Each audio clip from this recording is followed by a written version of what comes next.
Bonjour, bonjour, bonjour tout le monde. Je suis très contente d'être avec vous en ce moment. Vous allez deviner pourquoi je suis contente. Parce que je veux partager mon repas de midi avec vous aujourd'hui. Je suis en fait au 3e jour de la semaine, nous sommes mercredi et comme je vous avais dit, généralement les 3 premiers jours de la semaine, c'est des jours préconisés pour consommer un peu plus légumes, fruits, du moins pour consommer moins riche en protéines, surtout les protéines animales. Alors mon repas de ce midi est composé de 3 éléments. Nous avons le pain complet, le pain qu'on a confectionné à base de farine complète, c'est la farine qui a tous ces éléments, donc y compris le son du blé. Alors, nous aurons aussi de la banane mûre, et nous avons les pommes. Alors, ce qui va nous intéresser aujourd'hui, ce sont les pommes. On aura, à d'autres vidéos, nous aurons l'occasion de parler de la banane et du pain complet. Donc, je vous dirai pourquoi j'ai choisi ces deux-là aussi. Donc, aujourd'hui, donc ce repas est un peu plus... donc, l'ensemble des 3 me permet vraiment d'apporter tous les nutriments qu'il nous faut. Soyez rassurés, ce plat est complet. Alors, nous allons nous attarder sur les pommes. Nous sommes nombreux à ne pas savoir que la pomme, si là, elle est merveilleuse. Tellement de bienfaits. Tellement de bienfaits. Donc, moi, parfois je la consomme avec la peau. Donc, parfois je la consomme l'ayant pelée. Donc, bien évidemment, on enlève les pépins et la tige du milieu. C'est ce que je vais faire. Je la consomme parfois avec la peau. Parfois je la pèle. C'est vrai que la peau n'est pas facilement... On ne digère pas facilement la peau. Donc c'est certain, c'est mieux de peler pour la consommer. La peau n'est même pas très riche. Donc les scientifiques ont montré que la peau n'est pas très riche en éléments nutritifs. Donc les éléments de base sont en très faible quantité dans la peau. Donc on n'est pas obligé d'en consommer. Alors, nous allons aborder les éléments qui font de la pomme un fruit qui ne doit pas manquer sur nos tables. Premièrement, nous allons nous adresser aux personnes qui sont soucieuses de leur cœur et de leur vaisseau sanguin, donc de leurs artères. Nous allons nous adresser aux personnes qui ont des soucis cardiovasculaires, donc les gens qui souffrent d'hypertension, bien qui sont prédisposés. Donc nous allons leur conseiller de consommer très régulièrement les pommes. Alors la pomme est très pauvre en sodium. Le sodium est l'un des éléments principaux. L'un des éléments qui favorise l'augmentation de la pression artérielle. Donc, contrairement, pendant qu'elle est pauvre en sodium, elle est très riche en potassium, de même que la banane que vous avez devant moi, que j'ai devant moi. Donc, la pomme est très riche en potassium et cela donc va favoriser la baisse de la pression artérielle et éviter l'impact que le sodium a dans l'organisme, à savoir augmenter le volume sanguin et augmenter la pression artérielle. Dans le même sens, en deuxième point, la pomme est très importante pour réduire l'excès de cholestérol. Vous savez que les maladies cardiovasculaires sont très liées au cholestérol. Voilà.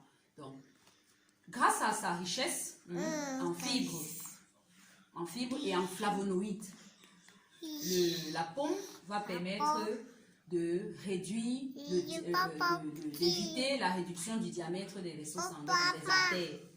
Donc, en même temps, la pomme va empêcher l'accumulation du cholestérol au niveau des vaisseaux sanguins, grâce à sa richesse en flavonoïdes. Elle va également empêcher l'absorption au niveau de l'intestin des sels biliaires. Vous savez que les sels biliaires font partie des composants du cholestérol. Donc, et cela est possible grâce à la pectine que la pomme contient en grande quantité. La pectine est un type de fibre alimentaire qui va favoriser au niveau de l'intestin la réabsorption. Donc, elle va empêcher que les sels biliaires ne soient réabsorbés au niveau de l'intestin. Donc, les sels biliaires vont être retenus par la pectine au niveau de l'intestin et ils vont donc être en moindre quantité dans le foie et ainsi on aura aussi une faible production de cholestérol. Quand je parle de cholestérol, je parle du mauvais cholestérol, le LDL, on en a déjà parlé ici. Donc, mais ce que nous souhaitons avoir, c'est plutôt le HDL. Ça, c'est pour ce qui est de l'impact dans l'hypertension. En deuxième point, nous allons évoquer ici ceux qui souffrent fréquemment de constipation. Ceux qui souffrent fréquemment de constipation et de diarrhée. La pomme est tellement indiquée, autant pour ceux qui ont des problèmes de constipation réguliers, autant pour ceux qui ont des problèmes de diarrhée. Donc, pour la constipation, grâce à la pectine, là toujours, la pectine qui est cette fibre alimentaire, dans notre intestin, la pectine va non seulement réabsorber de l'eau, donc favoriser l'absorption de l'eau, du moins pour permettre qu'on ait des selles molles. Donc, en même temps, elle va permettre de stimuler les fibres musculaires de l'intestin et de l'estomac. C'est-à-dire que l'intestin, ce qu'on appelle l'intestin est généralement sujet à ce qu'on appelle hypotonie. Hypotonie est cette, si je veux utiliser le terme le plus simple, cette paresse que l'intestin a souvent à se contracter et favoriser le tractus. Donc la pectine va stimuler les fibres musculaires qui vont progressivement, donc qui vont entrer en activité et favoriser dans le transit des aliments et des toxines. Et en même temps, elles vont donc, pareillement, dans le sens inverse, lorsqu'on aura la diarrhée, la pectine va permettre d'équilibrer la flore, non seulement la flore intestinale, mais également équilibrer le taux d'eau, le taux de bactéries, tous ces éléments-là qui font favoriser la diarrhée. Alors, cela aide vraiment ceux qui sont constipés et qui ne font pas généralement l'activité physique, comme j'ai préconisé à un de nos participants dans un de nos groupes. Lorsque vous réveillez, faites tout pour stimuler votre intestin avec quelques exercices physiques, ça peut être quelques abdominaux, ça peut être des massages abdominaux. Donc, la pomme va venir accompagner cela parce qu'elle va donc, elle aussi, intérieurement, stimuler donc ces fibres et favoriser l'évacuation des aliments, des déchets, des sels. En troisième point, nous allons aborder l'impact sur le foie. La pomme a un impact, a un rôle primordial sur le foie, en ce sens que elle aide le foie à se dégonfler, si on peut utiliser ce terme. Donc, vous savez que le foie produit la bile. Alors, la pomme, grâce à sa richesse en pectine et en d'autres éléments, va favoriser l'évacuation de la bile. Donc, va favoriser la libération de la bile au niveau du foie et ainsi favoriser donc sa détoxification. Aider le foie à se libérer des toxines qui ont été fabriquées. Donc, elle est très importante aussi pour ceux qui souffrent des calculs biliaires. Elle va permettre de drainer donc cette bile-là et l'évacuer. évacuer à l'extérieur dans le tube digestif. Alors, ça c'est pour ce qui est du foie. Pour ce qui est de l'excès d'acide urique, on va assister à une très grande action des acides organiques qu'on trouve dans la pomme. Ces acides auront pour rôle de réduire, de favoriser autant pour moi l'élimination de l'acide urique dans l'organisme. Vous savez que l'acide urique, c'est un déchet de notre organisme. Donc,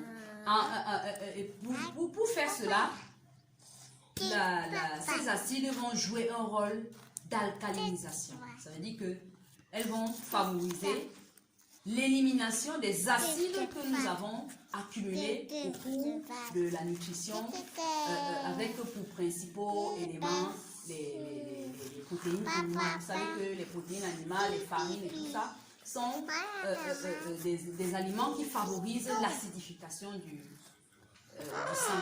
Pendant ce temps, la pomme va favoriser l'effet inverse. Donc, elle va permettre de rendre notre sang de plus en plus basique et favoriser donc l'expulsion de l'acide urique et de plusieurs autres déchets.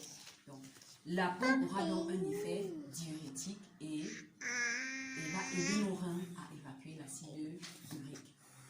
Ça, c'est pour l'aspect sur les reins. Maintenant, nous allons aborder aussi l'aspect sur la perte de poids. C'est un fruit qui ne doit pas manquer chez ceux qui veulent faire des cures d'amaigrissement. Parce qu'elle non seulement a un effet laxatif, elle a un effet détox. Mais plus le foie est en bonne santé, plus le tube digestif est en bonne santé, moins nous allons absorber des graisses, moins nous allons accumuler des toxines et plus le métabolisme général de l'organisme sera efficace. Aussi, elles ont un effet rassasiant. La pomme a un effet rassasiant. Vous pouvez consommer vos 2 pommes associées à un autre petit fruit et vous vous sentez rassasié. Alors, c'est vrai que ça c'est mon repas de midi, n'est-ce pas? Mais il est également très valable pour le matin. Je pense même plus. Parce que les effets des pommes sur le tube digestif est encore plus accentué lorsque les pommes sont consommées à jeûne. C'est-à-dire que si vous avez des problèmes digestifs, c'est mieux de consommer vos pommes à jeûne. Donc, parfois je les consomme à jeûne. Et cet après-midi, je vais les consommer comme ça.